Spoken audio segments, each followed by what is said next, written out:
Hey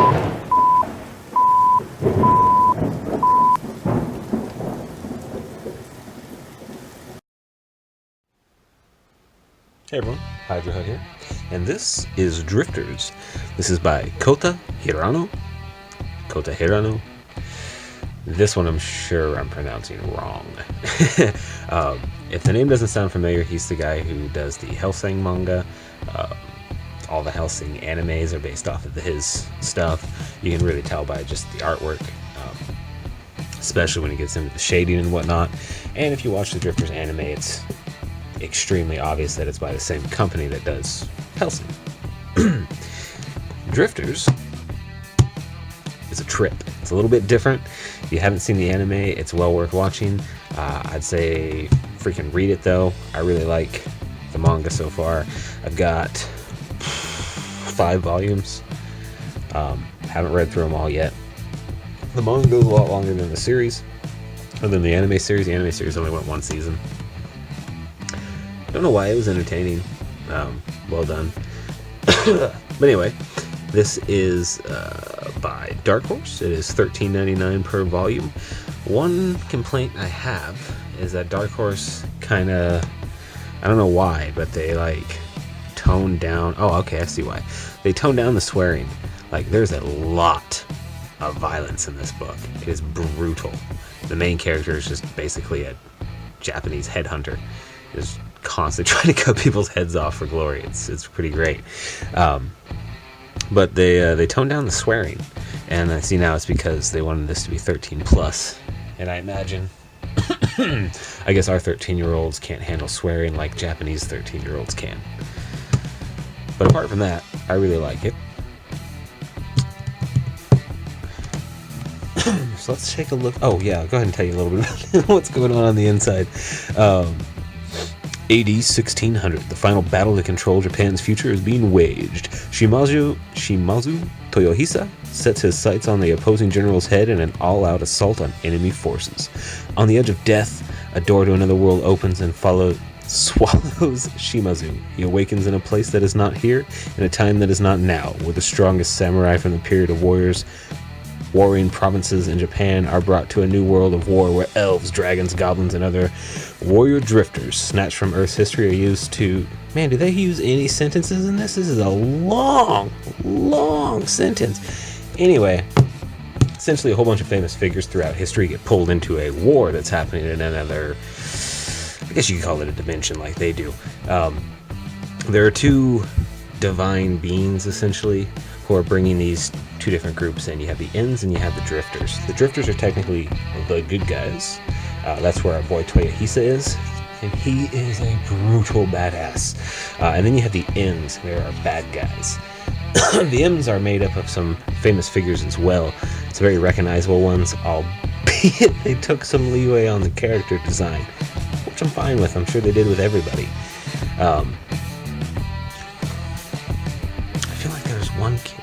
Anyway, so it starts off with Toyohisa in the middle of a battle, and I'm not even going to explain the beginning because it is just such a testosterone-fueled, freaking awesome takedown that he does. This is a very, very high-tea read, as silly as that sounds. But Toyohisa is a beast, and he basically sacrifices himself to get this kill. Doesn't die because he's too much of a badass. The kill, not really the kill, but the dude's head gets stolen away from him. So he's trying to hunt him down, and then that's when he gets pulled into this other universe. No sort of warning, information as to what's going on. He just gets dumped right back into this new world and gets rescued by some elves. Now, one nice thing is nobody speaks this. I mean, the Japanese speak Japanese. The people who aren't from Japan speak totally different languages. The people in this universe all speak a totally different language. So there's a lot of confusion and trying to understand what's happening. We eventually meet some more characters. Yoichi, who is a 19-year-old general. I can't remember his full title. But he's basically our Archer.